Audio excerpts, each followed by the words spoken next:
18 horas. Notícias de Manaus, Amazonas, Brasil e do mundo. Agora na Mix. Legal, 6 e 1. Juntos mais uma vez em 100,7, 18 horas no ar a partir de agora. Eu, você e ela, hein? Karime Leão. Alô, Karime. Saudações rubro-negras, a mulambada Carlão. hoje Boa tá feliz. Noite.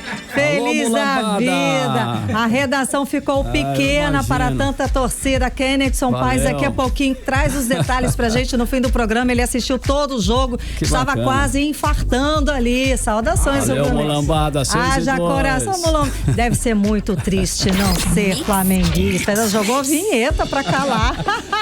Olha aí, querido ouvinte, participe conosco pelo programa, pelo WhatsApp 994887592. Tá valendo a sua participação, não é isso, Karine? A gente quer saber a sua opinião. Manda um áudio pra gente. Você concorda com o que a gente fala aqui no 18 horas? Discorda?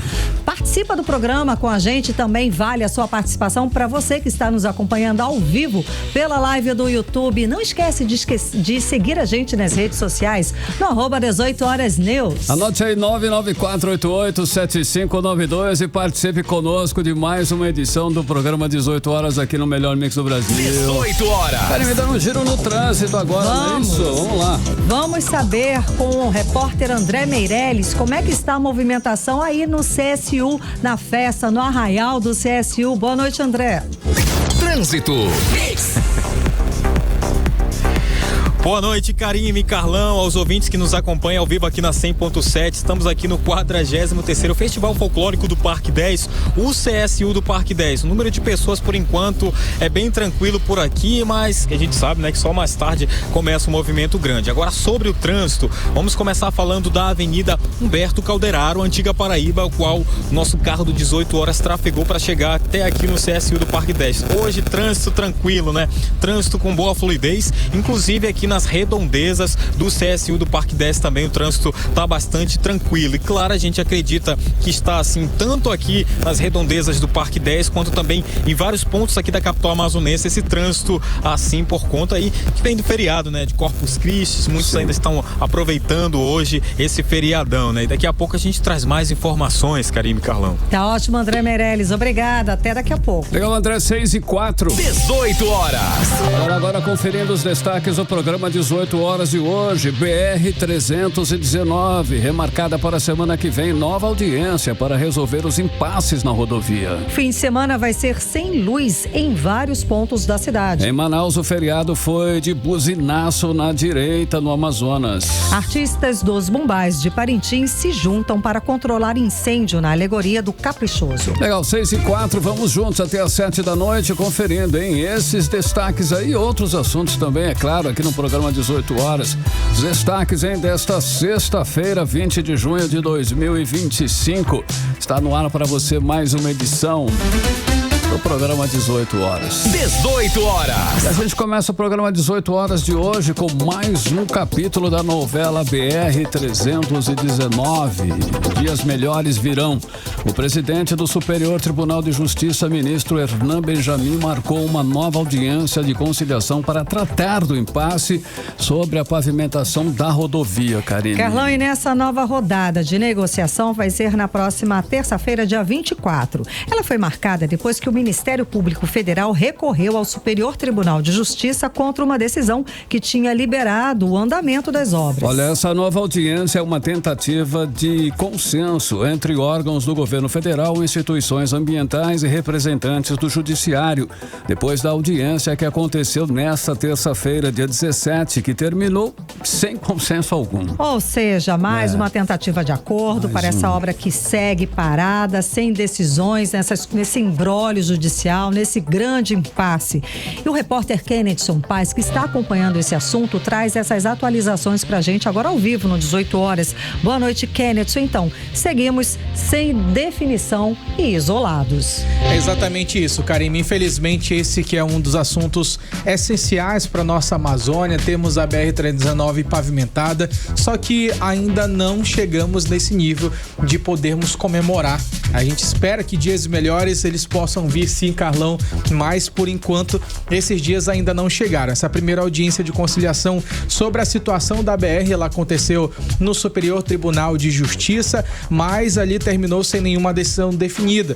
Foi mais uma rodada de conversas entre ali os órgãos públicos, com a promessa de um novo encontro marcado agora para o dia 24, como você mencionou, Karime, às 4 horas da tarde. É claro que a gente vai ficar acompanhando, sem dúvidas, essa audiência para saber o que pode rolar por lá. A obra, ela continua parada e a discussão, ela continua seguindo também, porque nada até agora foi resolvido. Sim. Essa reunião, ela aconteceu agora no dia 17, a gente até chegou a noticiar aqui no 18 horas que haveria essa audiência de conciliação. No entanto, ela foi ali mais para que todas as partes fossem ouvidas, as pessoas que estavam presentes ali, tanto o Ministério Público Federal, o DENIT, o IBAMA, o Ministério do Meio Ambiente, a Advocacia Geral da União, os advogados ligados ao Observatório do Clima. Então, o que aconteceu foi que nada foi definido nessa fase inicial de audiência de conciliação.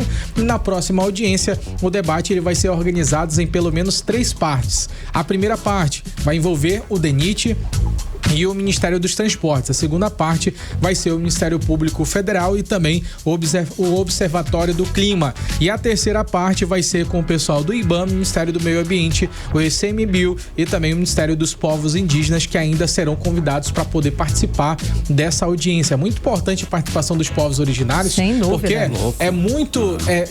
tem uma falácia muito grande a respeito sobre os interesses dos povos indígenas. No entanto, não ouvem as necessidades de quem vive na Amazônia. Esses interesses são sempre mencionados, mas por uma terceira pessoa, por terceiras pessoas. Interpretações, né? Exato. De terceira. São interpretações de pessoas que nunca nem pisaram por aqui, que, tá falando, que nunca chegaram aqui nem em Manaus, sequer lá na BR-319 ou em alguma localidade onde esses povos vivem. Ou seja, é uma visão muito distorcida da realidade. Tenho certeza que, como a gente sempre traz aqui, esses povos, eles querem sim um desenvolvimento, eles querem sim poder viver com dignidade e, é claro, gente, uma rodovia importantíssima. Com certeza se desenvolver, né? O assunto BR-319 ele é muito importante, mas existem outros assuntos essenciais também para os povos originários, como é o caso do saneamento básico. Muitos deles precisam também de saneamento básico nas comunidades aldeadas, não aldeadas, enfim, existem várias outras necessidades básicas para os povos originários. Diante de tudo que aconteceu no dia 17, o ministro Herman Benjamin, ele resolveu não tomar nenhuma decisão agora, final, nesse momento. Sim. Ele preferiu que houvesse esse diálogo entre as partes para poder chamar e tentar entrar em um acordo. Ele disse que o assunto é extremamente sensível e que é melhor tentar uma solução negociada do que impor uma decisão. Informação essa que foi passada agora pelo próprio juiz o ministro que está acompanhando esse caso. Agora tem uma atualização importante a gente ressaltar aqui no 18 horas, porque o IBAMA, ele acabou confirmando que o DENIT, ele não fez sequer nenhum pedido de licença de instalação dali do trecho do meio, que é um pedido necessário para poder começar a obra. Sem ter essa licença, nada pode ser feito no trecho do meio, e o que é mais crítico é que geralmente a situação, devido à falta desse documento, a nossa estrada fica completamente intransitável, principalmente no período de inverno. A questão é que ainda tem muita coisa para rolar. Foram ali lutas durante os últimos 20 anos, uma promessa atrás da outra. Até agora nada foi resolvido. A esperança é que agora, a partir do dia 24, esse impasse finalmente ele comece a ser mais resolvido. Mas é claro que a gente vai seguir acompanhando, porque não vai ser tão fácil assim, né, Carol? Karime, quem você falou aí, né, desse que é mais um impasse, inclusive o DENIT ainda não ter pedido a licença de instalação da obra de licenciamento da BR. Então isso complica realmente, né, Karime? Quem tem mais detalhes pra gente é o Odinei Araújo, né? Exato. Essa informação foi do próprio presidente do IBAMA, gente, o Rodrigo Agostinho. Foi ele que, durante uma entrevista, confirmou que o DENIT não pediu a licença de instalação para começar as obras. A Odinei Araújo, a nossa repórter, ela está acompanhando esse caso também, traz mais informações pra gente. Odinei, então, quer dizer que o DENIT tem feito pouco caso da solicitação, é isso? Pois é, né? Segundo o próprio IBAMA, responsável por liberar esse tipo de autorização, o Departamento Nacional de Infraestrutura de Transportes ainda não fez o pedido da licença de instalação para que as obras na BR-319 comecem. Sem essa licença, o trecho do meio da rodovia, que é aquele mais crítico e que vive atolado durante o inverno, segue sem qualquer obra permitida. O ativista André Marcílio, do movimento Amigos e Defensores da BR-319, lembra que o ano que vem a rodovia que liga o Amazonas a Rondônia vai completar 50 anos e ao longo de todo esse tempo, pelo menos 20 anos, foi de discussão sobre a repavimentação da estrada. Dos 50 anos da inauguração da rodovia, 20 anos foi de debate sobre repavimentar ou não a BR-319, voltar a ter trafegabilidade de todo tipo de carro. E dentro dessa novela temos alguns autores, principalmente aqueles que exercem um papel fundamental para sair a repavimentação do trecho do meio da BR-319. Um desses autores é o DENIT, que é o órgão que vai ser o responsável pela repavimentação da rodovia. Ele precisa apresentar alguns documentos. E como falou o presidente do IBAMA, Rodrigo Agostinho, em entrevista à agência Infra, esses documentos que não foram apresentados pelo DENIT até agora para o Instituto e também para o Ministério do Meio Ambiente são justamente a licença de instalação. De acordo com André Marcílio, do movimento Amigos e Defensores da BR-319, essa novela que perdura bastante tempo precisa terminar. Então, o DENIT hoje precisa imediatamente, sair da cadeira, tirar o processo debaixo da cadeira e fazer com que ele ande, para que a gente possa cobrar do Ministério do Meio Ambiente uma outra celeridade para que seja aprovada essa licença e aí sim o DENIT possa ter a licença de obra e fazer toda a parte de licitação dos lotes, quem vai repavimentar cada parte dos 405 quilômetros que ainda faltam ser repavimentados da BR-319. O ativista ressalta que os políticos do Amazonas têm o dever de cobrar diariamente do DENIT agilidade na documentação. Enquanto o projeto de reconstrução segue no papel, a população sofre com o isolamento. O IBAMA também disse que o processo está parado porque falta documentação e também estudos complementares por parte do DENIT. A única coisa que o DENIT tem até agora é a licença prévia que foi concedida em 2021 pelo IBAMA. Jura? Até o fechamento da reportagem, o DENIT não havia se pronunciado sobre a declaração do IBAMA.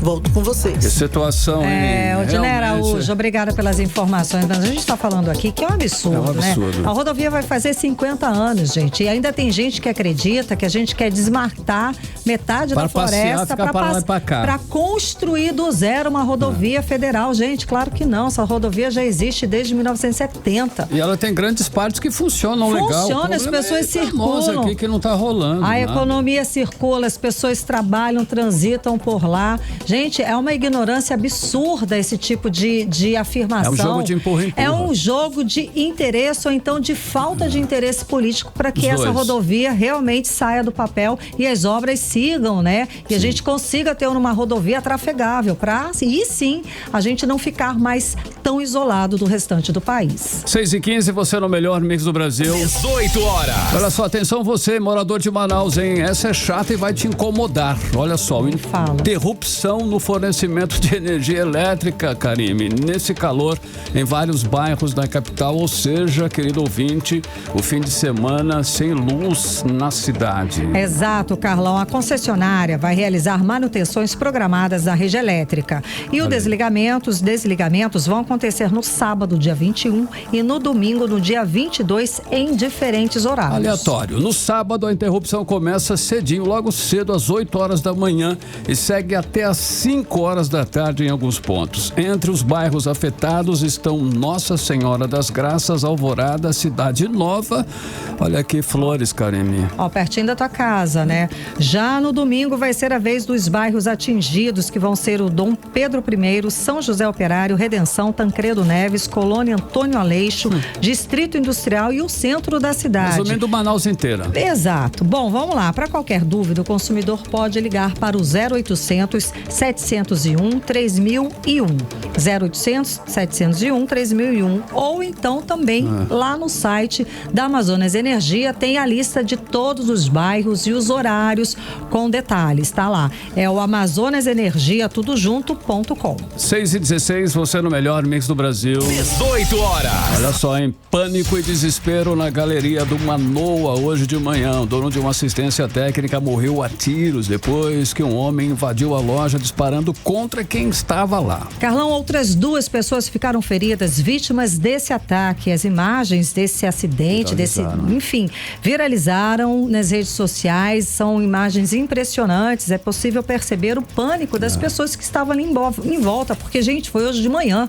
O repórter André Meirelles tem mais detalhes sobre o caso. Boa noite, André. Então, a polícia já identificou o suspeito? Ainda não, Karine e Carlão, mas com as imagens das câmeras de monitoramento, a Polícia Civil busca identificar o suspeito do crime. Muito boa noite para vocês, aos ouvintes. Olha, o suspeito, até o momento não identificado, entrou na galeria na Avenida Francisco de Queiroz, no Conjunto Manoa, na Zona Norte, na manhã de hoje, por volta das 10 horas, e foi na loja Chefinho Céu e atirou contra o proprietário da loja, o Rodrigo Silva Reis, conhecido como Rodrigo Chefinho, que tinha 27 anos e morreu no local. O irmão dele, o Igor Silva Reis, na verdade, ele foi ferido com um tiro no braço e um outro funcionário que estava por ali também foi atingido pelos disparos. O crime aconteceu no interior da loja de celulares, ali na Galeria Manoa, e segundo os policiais militares que foram ao local, os trabalhadores socorreram as vítimas e foram levados para o SPA do Conjunto Galileia. A motivação do crime deve ser investigada pela Delegacia Especializada em Homicídios e Sequestros.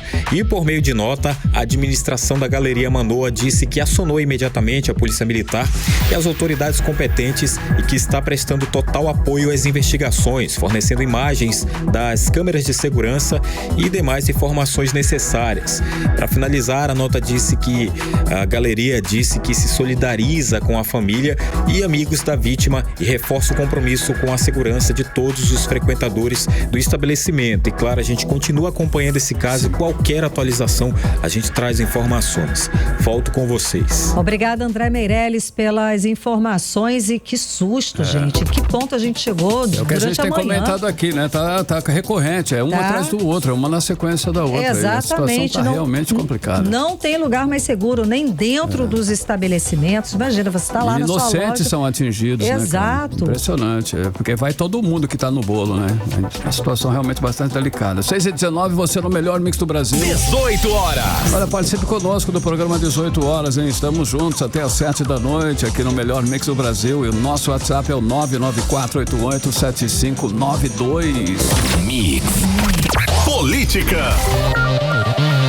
Agora, Carlão, vamos falar sobre política com Kennedson Paes e Nathalie Moraes. Boa noite, Nathalie. Então, o deputado federal Sidney Leite agora faz parte da CPMI do INSS, que vai investigar as fraudes bilionárias da Previdência. Omar Aziz já é o nome confirmado para presidir essa CPMI. Então, qual é o peso político dessa indicação para que ele, principalmente para o Amazonas aqui, para que ele faça parte desse processo, dessa discussão? Nathalie, boa noite. Boa noite, Karine, Carlão, ouvintes do programa 18 horas. Carlão, há 2 semanas a gente inclusive recebeu, o deputado federal Sidney Leite aqui no programa, e ele chegou a comentar sobre esse assunto, mas agora realmente é oficial. A gente tem aí mais um amazonense na linha de frente das investigações em Brasília. A gente está falando do deputado federal Sidney Leite, que foi indicado como titular do PSD na CPMI do INSS. Essa comissão vai investigar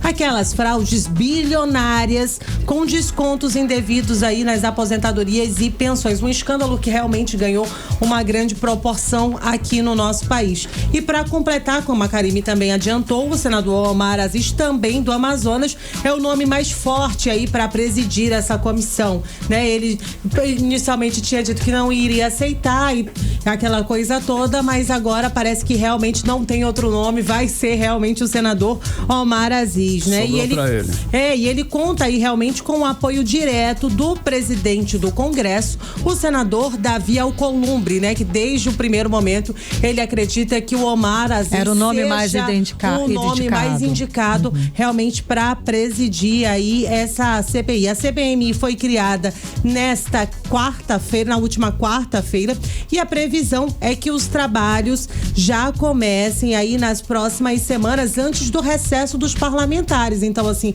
eles realmente têm... correndo contra o tempo, eles realmente estão correndo contra o tempo, Karime. Eles têm uma prioridade em discutir essa pauta, afinal de contas, é um prejuízo que afetou os brasileiros de norte a sul do país. E a gente está falando de pessoas pensionistas, aposentados, pessoas mais vulneráveis, que realmente, né, precisam de uma resposta e de uma atuação efetiva dos parlamentares. E eu acho que essa resposta está demorando, colocou em xeque a credibilidade de todo o sistema.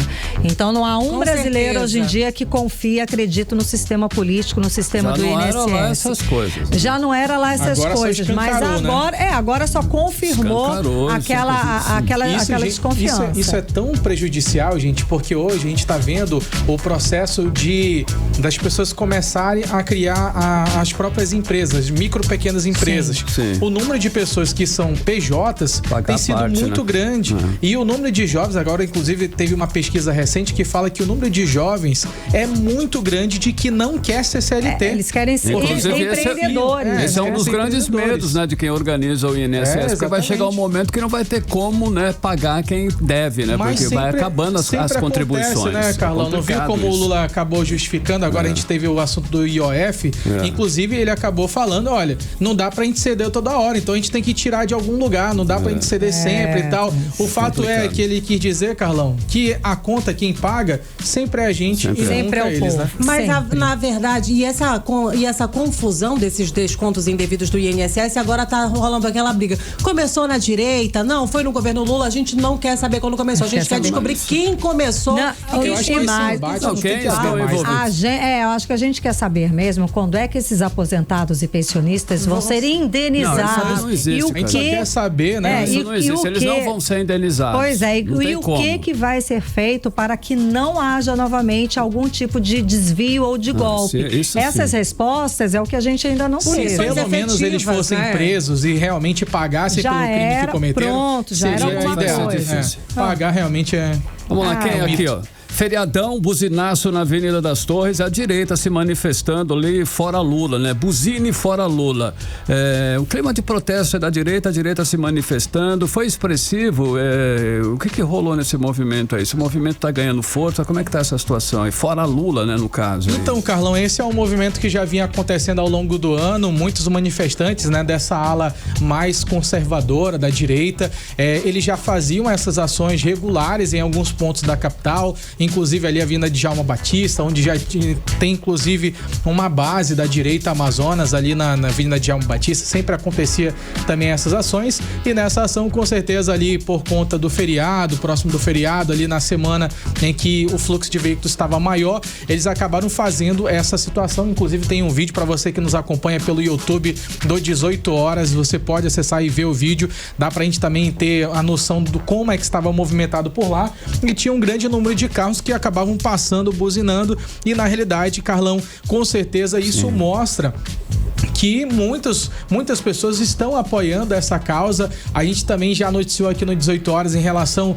ao número de pessoas que já consideram o governo Lula muito ruim nesse período agora, equivale praticamente ali, está empatado com o Bolsonaro, está ali bem próximo aos 50%. Então o fato é que muitas pessoas não estão considerando a gestão de Lula muito boa e cresce a oposição, porque se o governo Lula acaba dando todas as munições para a ala conservadora, é claro que eles vão acabar ganhando mais projeções, mas a gente sabe que a direita no Amazonas está meio esquisita e com certeza ainda muita coisa vai rolar e vamos ver quem é que vai se segurar dentro desse barco, Carlão. Sim, Tá certo, Kennedy. Nathalie, mudando de assunto, a Prefeitura de Guajará vai gastar quase R$1 milhão com serviços funerários para a população vulnerável.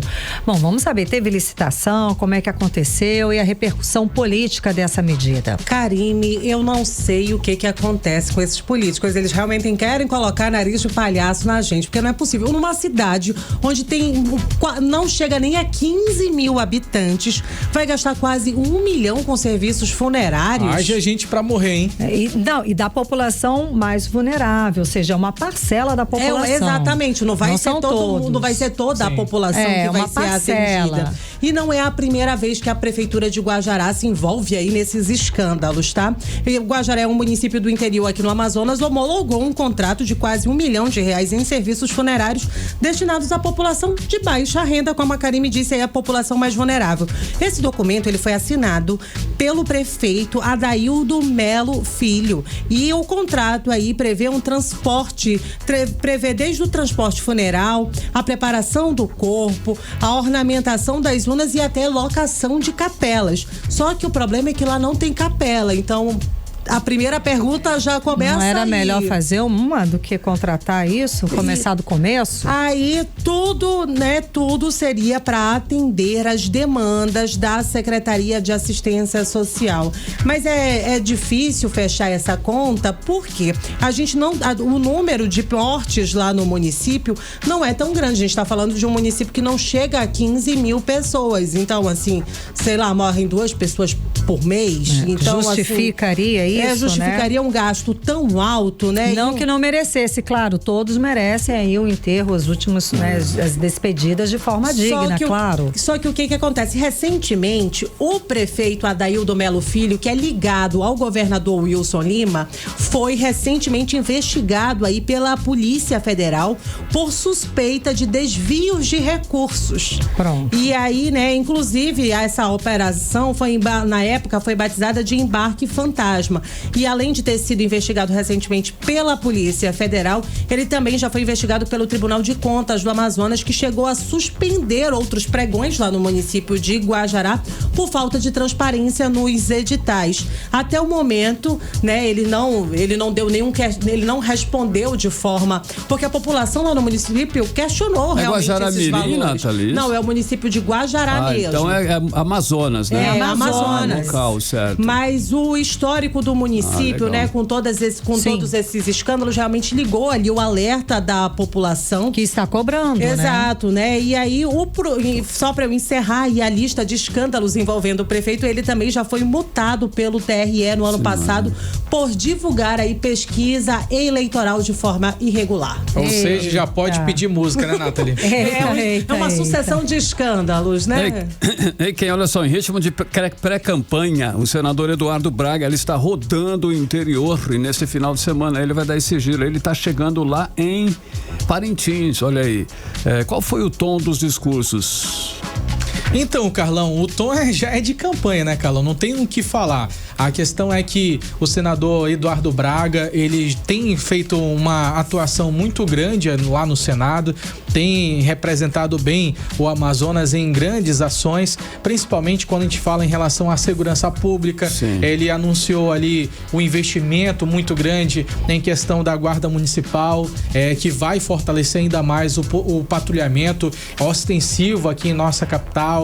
A gente também teve um anúncio que o senador Eduardo Braga também fez questão de noticiar no 18 horas, noticiar nas redes sociais dele a respeito sobre o novo porto de Manaus. Então, de fato, ele está com uma agenda muito extensa. Recentemente também apareceu ao lado do ministro da Habitação, já falando também sobre o programa Minha Casa Minha Vida, que vai entregar mais de 500 unidades habitacionais lá no bairro Tarumã-Sul, lá naquela região onde já tem bastante unidades sendo construídas. Então, de fato, é essa narrativa, Carlão, já de pré-campanha. Mas é claro que tudo ainda é na base ali de trabalho que ainda está sendo executado como senador e que está trazendo as emendas parlamentares e novas oportunidades para cá, para o nosso estado do Amazonas. Nesse final de semana ele passou por Parintins, aí já voltou para Manaus, participou de um evento hoje à tarde e hoje também já chegou lá na Ilha da Magia. Carlão, a gente separou um trechinho do vídeo que ele fala exatamente sobre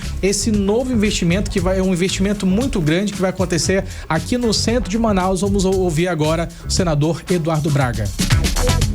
Nós estamos aqui no Mirante Lúcio Almeida e ali ao fundo a ponte do Rio Negro, e se Deus quiser, muito em breve aqui ao lado nós vamos ter novo porto da Manaus Moderna.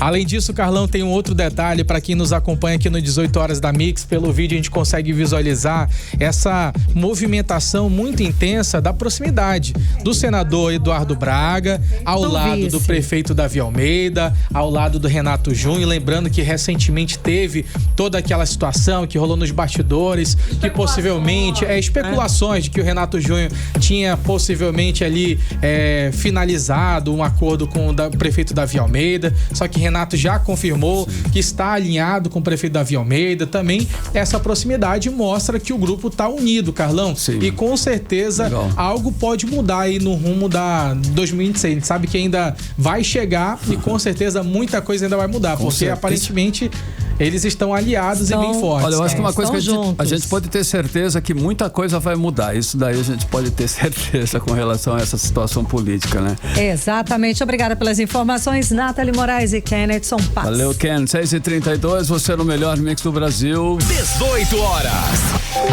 E daqui a pouco aqui no 18 Horas, Caprichoso e Garantido entram na campanha Amazônia Livre de Garimpo. É o nosso assunto em instantes. Legal. 18 horas.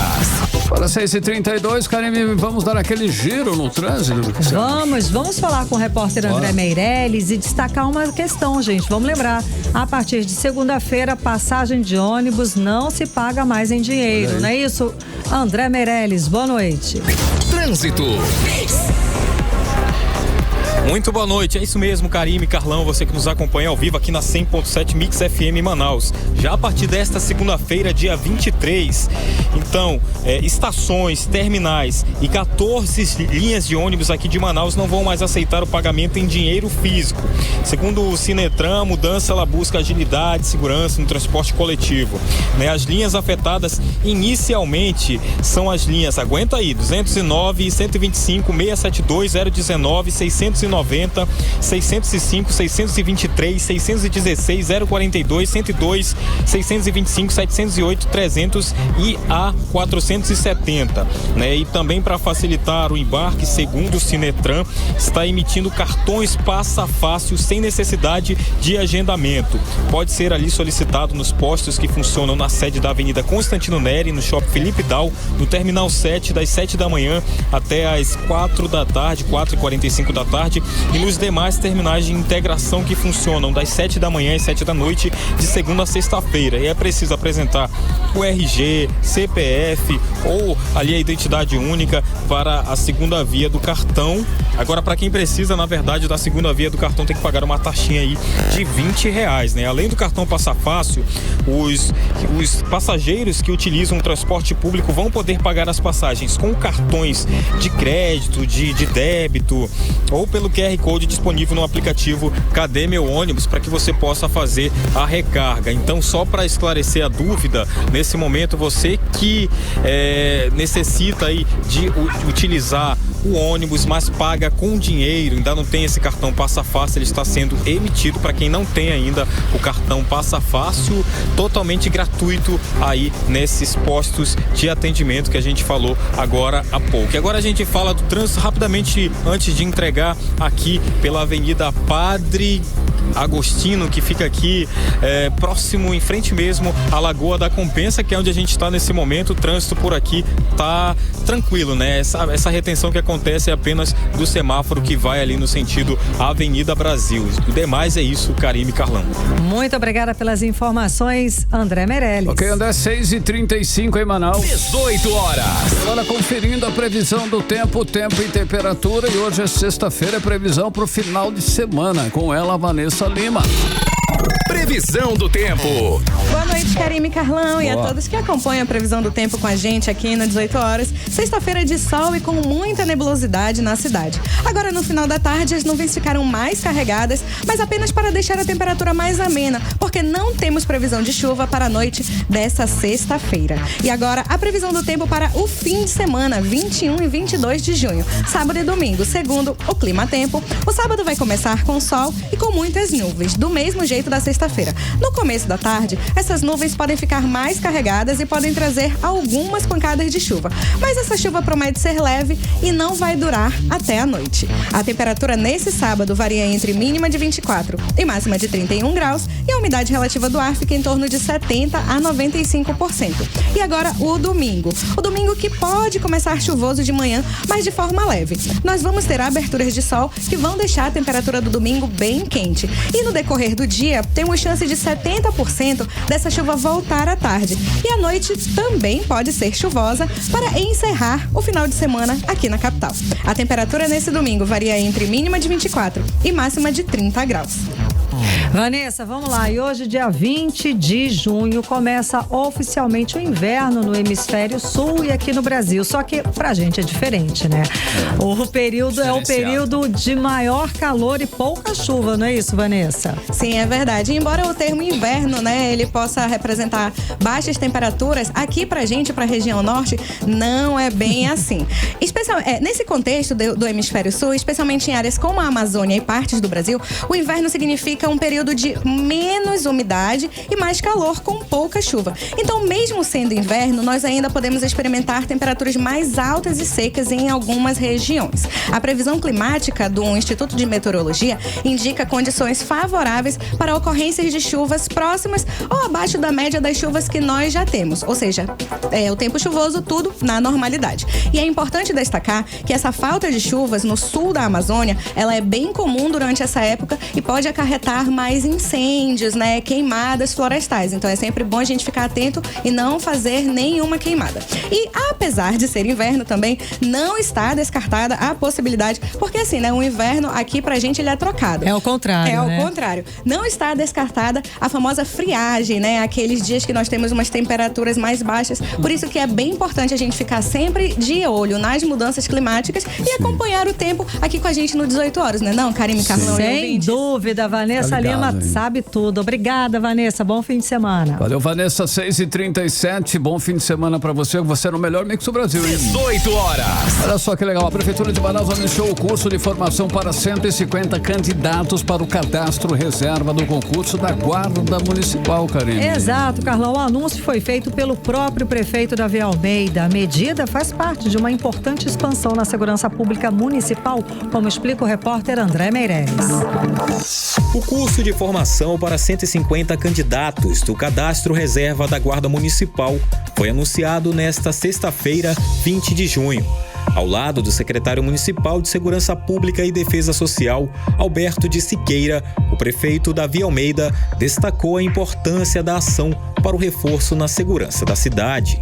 Estamos anunciando o início do curso de formação para o chamamento desses 150 novos guardas municipais que serão Polícia Municipal. Serão 150 vagas nesse curso de formação que começa no dia 19 de agosto. Portanto, comece a se preparar, procurar a secretaria, porque nós vamos iniciar o curso de formação em 19 de agosto para que a gente possa chamar no mês de novembro e em dezembro nós tenhamos aí mais 150 policiais municipais nas ruas de Manaus para dar mais segurança para a população no Natal. Essa é a boa notícia do dia. Valeu! O cronograma oficial com todas as etapas vai ser divulgado no próximo dia 16 de julho. A entrega de documentos, primeira fase do processo, está prevista para a semana anterior, no início da formação. André Meireles para o 18 horas. Legal, André, agora 6h39, você no melhor mix do Brasil. 18 horas. Olha aí, antes dos bois, caprichoso e garantido duelarem na arena no próximo fim de semana, lá em Parintins, as torcidas dos Bumbá já entraram em cena com um grito de luta. Amazônia livre de garimpo, olha. Exato, Carlão. A bandeira está sendo levantada numa ação conjunta entre o Greenpeace Brasil e Caprichoso e Garantido. Boa. A repórter Odiné Araújo tem os detalhes pra gente. Então, Odiné, explica melhor que ação é essa. É o seguinte, nessa sexta-feira, os barcos das torcidas do Caprichoso e do Garantido, que zarparam de Manaus rumo a Parintins, tiveram uma missão a mais, como vocês falaram, levantar a bandeira contra o garimpo na Amazônia. A ação é do Greenpeace Brasil, em parceria com os movimentos Marujada e Amigos do Garantido. Durante a viagem, as embarcações viraram palco de protesto, com faixas, falas e intervenções artísticas, denunciando os impactos do garimpo ilegal em terras indígenas e áreas protegidas da floresta. O porta-voz da Frente de Povos Indígenas do Greenpeace Brasil, Gregor da Flon, explica que a campanha Amazônia Livre de Garimpo precisa ecoar na maior manifestação cultural da região. A gente sabe, que as galeras são sinônimo de mobilização, de força, de cultura e, claro, defendem as causas que tanto o Caprichoso quanto o Garantido promovem dentro do festival. Durante a travessia até Parintins, os barcos dessas torcidas vão transformar esse momento que é aguardado por todo mundo em um verdadeiro ato de mobilização em defesa da floresta, em defesa dos povos, mas também de uma economia que seja alternativa real para a superação do garimpo como atividade econômica.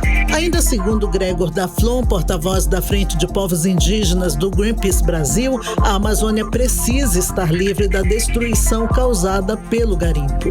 As embarcações, elas irão se transformar em verdadeiras plataformas de denúncia com as mensagens: Amazônia livre de garimpo e respeitem a Amazônia.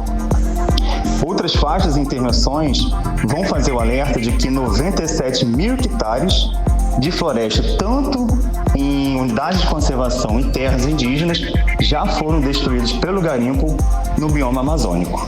Apesar de uma queda na mineração em alguns territórios, como Yanomami e Munduruku, outras áreas, como a terra indígena Saterê, registraram um aumento assustador de até 93%.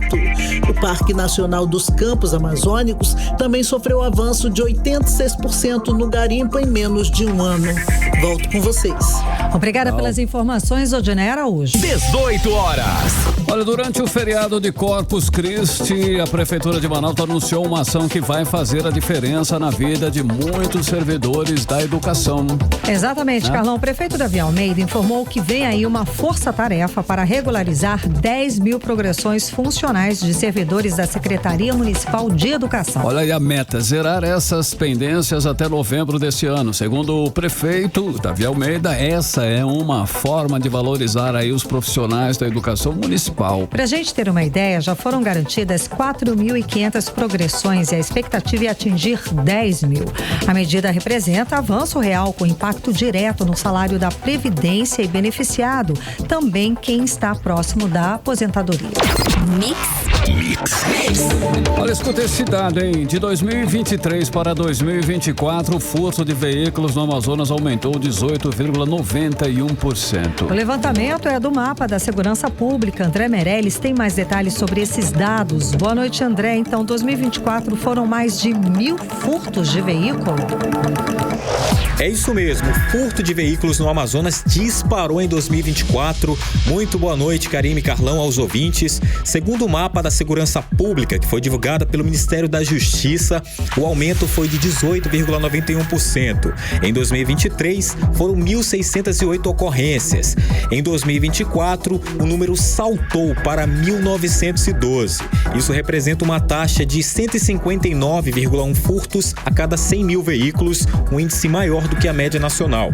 Os estados de Tocantins e Amapá também tiveram um crescimento expressivo, com alta de 47,67% e 36,07%, respectivamente. Agora, no Brasil, a tendência foi contrária. Os furtos caíram 2,64%. Foram 220.950 casos em 2023 contra 215.121 no ano passado. Mesmo assim, o Amazonas nada contra a corrente e vê os crimes sem violência se multiplicarem nas ruas. O coronel Amadeu Soares Soares conversou com a nossa equipe e disse que o aumento desse crime de furto está relacionado à falta de policiamento ostensivo no estado. Boa noite, André. Boa noite, os ouvintes da Rádio Mix. Bom, André, o criminoso ele vai na oportunidade, né? Começaram a apreender muitos veículos aí furtados e roubados. Eles começaram a partir para o arrombamento dos carros, né? Por isso você vê aí essa variação para cima no furto dos veículos, exatamente por isso, chapolinhos, arrombamentos, e que demonstra que Manaus é uma cidade sem policiamento. E que sem policiamento, esse tipo de crime, a tendência é aumentar. Os dados mostram ainda que enquanto os furtos de veículos cresceram no Amazonas, os roubos de veículos, que envolve ali o uso de violência ou ameaça, os criminosos usando armas para abordar os motoristas e tomarem posse dos veículos, esse tipo de crime caiu 29,79% no Amazonas, passando de 1.205 casos em 2023 para 846 em 2024. Ou seja, estão roubando menos, usando violência ali para roubar menos e furtando mais. Ou seja, estão roubando ali sem usar a violência. Isso aumentou muito aqui no estado do Amazonas, hein? Volto com vocês. Obrigada pelas informações, André Meirelles. 18 horas. Economia.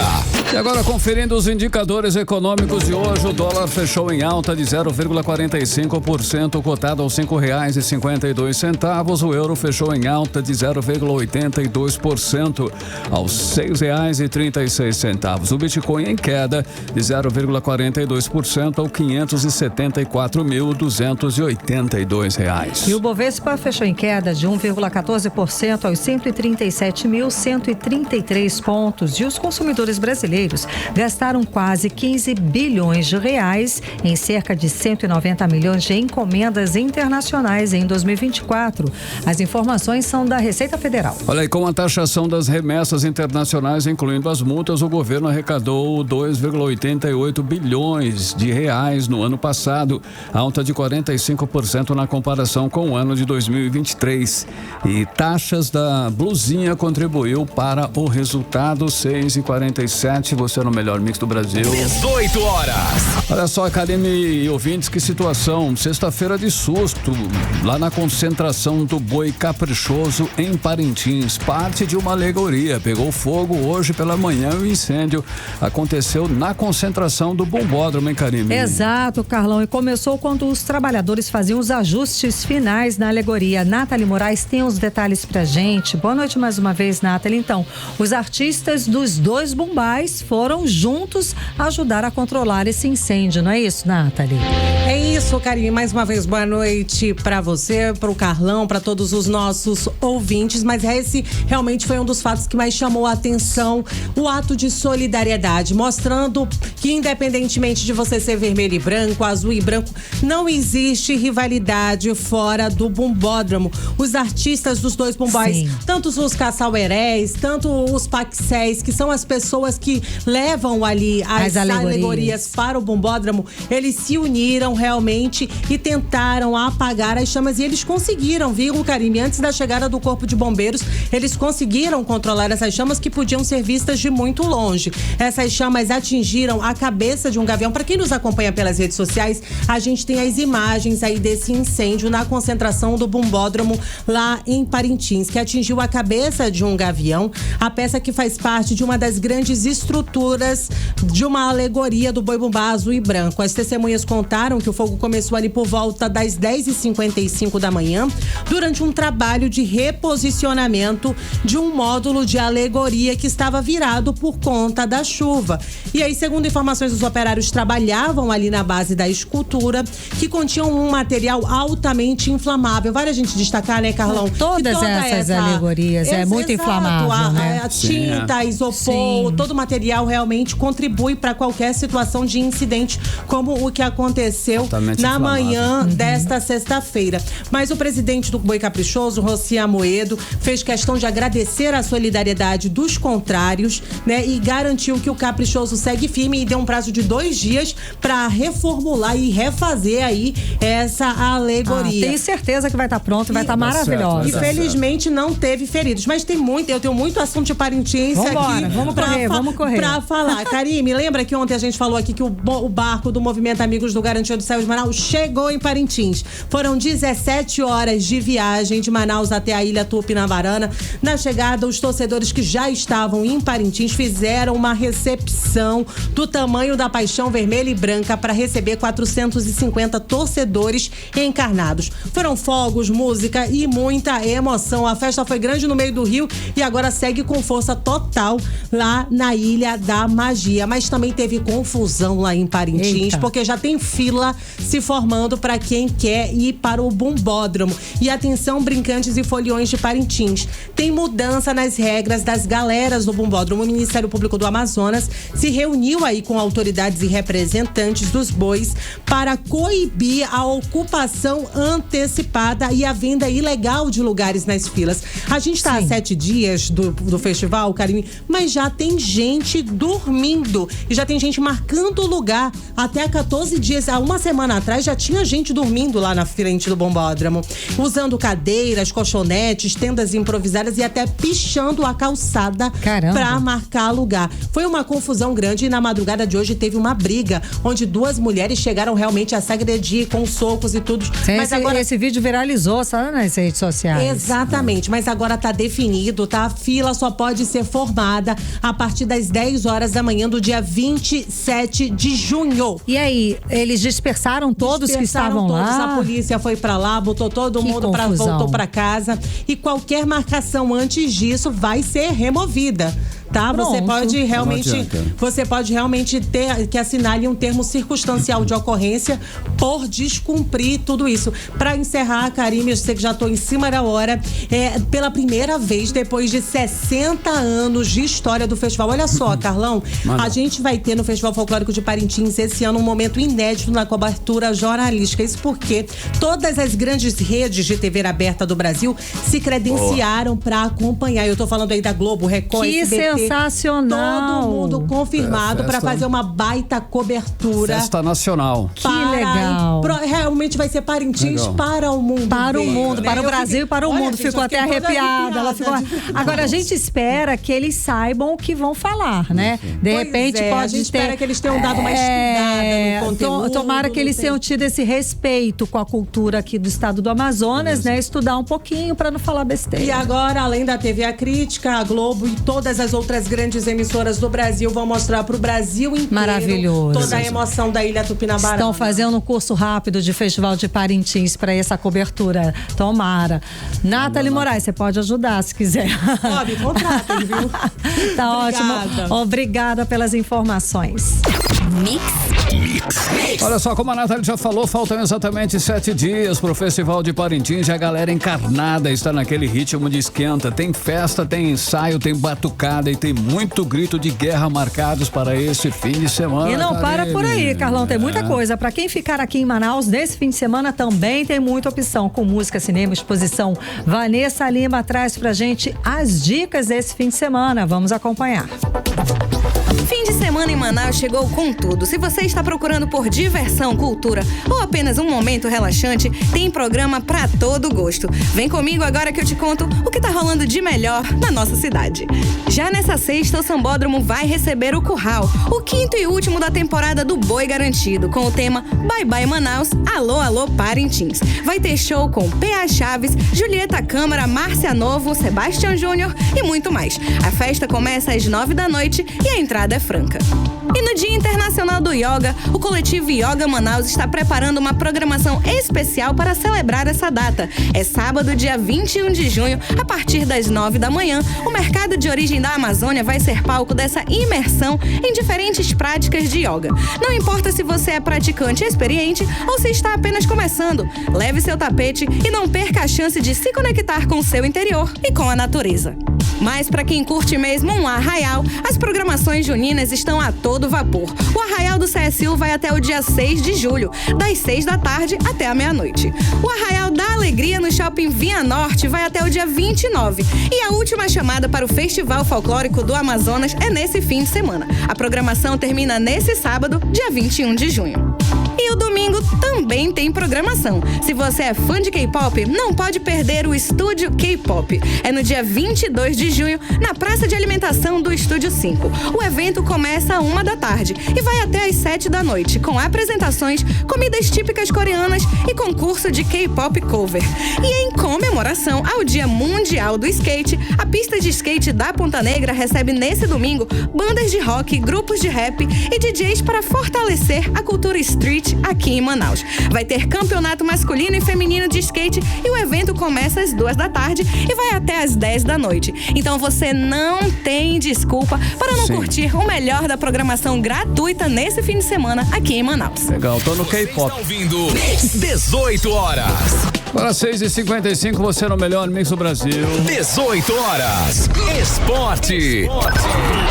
A hora do esporte, hein, Karine Leão? Vamos falar de Mundial de Clubes, porque os brasileiros, principalmente a mulambada, tá fazendo a festa, hein? Mas ele fala com uma dor no coração, né, Ele fala com desespero, Ele fala com uma mágoa. Deve ser muito ruim não ser flamenguista. Meu fogão tá lá dando show de bola, meu. Esse nem fogão é direito, Carlão. Fala a verdade. A gente começa pelo Flamengo, é claro que foi gigante lá na Filadélfia. Saiu perdendo de 1-0, mas o Flamengo é assim mesmo, né? Flamenguista está acostumado, virou jogo. Com autoridade 3-1, quase morremos do coração lá na redação, eu e Kenneth Sampaio. Que loucura, conta, meu, que loucura. Conta os melhores detalhes, você que acompanhou o melhor. Primeiro tempo, logo ali aos 13 minutos, né? Tivemos o gol do Pedro Neto, do Chelsea, e aí ficou aquele climão, né? Ficou aquele climão, aquela aflição.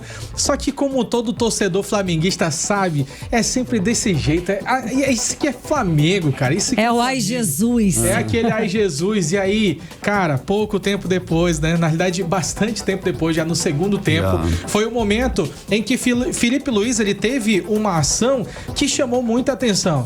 Ele tira o Arrascaeta, ele viu que o Arrascaeta não estava muito bem no jogo, e aí ele tira o 10 do time. Cara, o ídolo, né? Ele tira o ídolo do time, o atual ídolo do time, camisa 10, tira o Arrasca, e aí entra Bruno Henrique.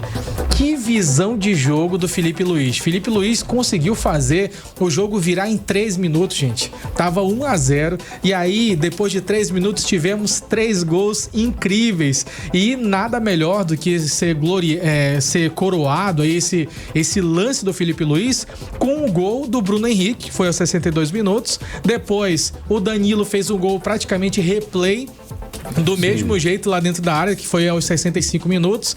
E o nosso joia lá do Ninho do Urubu, ele que veio da base, já veio do Mundial ali de Sub-20 do Flamengo, ele era o camisa 9 do Sub-20 do Flamengo, o Wallace Ian, ele que chegou com tudo, e aquilo que parecia que ia dar errado deu super certo. Até o que tava pra dar errado, deu certo. Foi um jogão, e fechou a conta. Foi um jogão incrível e sem dúvidas foi de tirar o fôlego. A gente tava quase morrendo do coração. Ficamos roucos, Meu Deus do céu. Agora, bom mesmo foi o glorioso. Foi maravilhoso também. Diga lá. Derrubou o PSG, hein? Olha só. Ei, Carlão, foi massa demais. Tava acompanhando também. 1-0, né? O Igor Jesus, caramba, muito bacana. Gostei também. Foi outro jogaço. Esse foi um gol incrível também. Se eu puder comentar um pouquinho sobre esse gol. Incrível demais. O Bruno Jesus está muito bem. Já merece ter uma camisa na seleção brasileira. Nesse lance contra o PSG, ficou ali 2-1, né? Ele estava em menor quantidade numérica, ali era só ele lá na frente, recebeu um adiantamento muito bom, e para conseguir driblar os zagueiros, ele meteu uma caneta maravilhosa e conseguiu mandar para dentro da rede. E aí a sensação, eu acompanhando o jogo, foi que depois daquele gol, o que aconteceu foi que o time do Botafogo cresceu demais. Os caras cresceram. Eu sou flamenguista raiz, gente, mas tenho que valorizar. Jogou muito bem. Botafogo foi pra cima, não perdia nenhuma bola. Se eles não conseguiam levantar, eles não conseguiam ganhar as bolas aéreas ali na cabeceada, eles iam pro chão, iam lá, dava carrinho, corria atrás. Eles fizeram um jogo mesmo excelente e tiveram um bom resultado. E eles abriram, né, a leva ali depois de 13 anos. Um time brasileiro não ganhava de um time europeu. E aí o Botafogo fez história também. Foi um jogo incrível. Bacana. Todos os times brasileiros estão de parabéns. Estão mandando gente. muito bem. E a gente segue acompanhando esse Hoje tem Boca mundial. e Bayern, né? Hoje tem, Carlão. Fala aí os jogos de hoje. Boca e Bayern de Munique. Eles se enfrentam de novo depois de 24 anos. Bacana. Vai rolar, hein? Legal aí, ó. A gente segue acompanhando. Segunda-feira a gente traz mais resenha aqui no 18 horas. Muito obrigada, Kenison Paz. 6h59. 18 horas. Vamos dar um giro no trânsito, Karine. Vamos lá, vamos falar com o repórter André Meirelles. Bora. Ele foi lá pra Lagoa da Compensa para saber como é que tá a movimentação. Tem muita gente se divertindo por aí, André. Boa noite. Trânsito. Muito boa noite. Antes de encerrar aqui, Karime e Carlão, isso mesmo, a gente esteve lá pela Lagoa da Compensa, tava bem movimentado por lá, igual ontem, né? Ontem feriado, hoje também surpreendeu a grande movimentação por lá. De lá a gente se dirigiu aqui pra ponte Jornalista Felipe Dal. Na verdade, tem um acesso que é a Avenida Coronel Cirilo Neves, que é o acesso que vai pra ponte Jornalista Felipe Dal, conhecida como Ponte Rio Negro, nesse momento para ver como é que tá a movimentação, porque ontem foi feriado, muitos ainda hoje estão aproveitando esse feriado e por aqui movimentação tranquila, tudo aí dentro dos conformes, nenhum acidente registrado até o momento, nenhum ponto de retenção, trânsito tranquilo aqui na Avenida Coronel Cirilo Neves, no bairro Compensa, em ambos os sentidos. Também a gente passou ali pela ponte Jornalista Felipe Dal, a ponte do Rio Negro também, sem nenhuma ocorrência por lá, trânsito tranquilo. Uma boa noite e bom final de semana, volto com vocês. Obrigada, André Meirelles, bom fim de semana. Bom fim de semana, André. 18 horas. E seguimos direto para o editorial 18 horas. Editorial 18 horas. Olha, a notícia de que um vazamento de dados sem precedentes expôs aproximadamente 16 bilhões de logins e senhas dos maiores serviços da internet deve preocupar sim a todos. Foram senhas de serviços como Apple, Google, Facebook, Telegram e até plataformas governamentais. A revelação foi feita por pesquisadores do portal Cyber News e levantou o alerta máximo entre autoridades de segurança digital e especialistas aí do setor. Para eles, o episódio é o maior incidente do tipo já registrado. Com o vazamento, os cybercriminosos agora têm um acesso sem precedentes a credenciais pessoais, que podem ser usadas para sequestro de contas, roubos de identidade e ataques de phishing altamente direcionados. Diante da gravidade do caso, especialistas recomendam que usuários troquem imediatamente qualquer senha reutilizada em mais de um serviço e reforçam que o momento é oportuno para a adoção das chamadas passkeys, novo padrão de login que substitui senhas por métodos biométricos ou códigos locais criptografados como reconhecimento facial ou digital. Ou seja, no mundo digital, todo cuidado ainda é pouco para evitar os golpes. 18 horas. Agora 7h02, Karime. Até Boa segunda, noite, né? Um beijo, até Bom fim de segunda-feira. semana. Você ouviu 18 horas.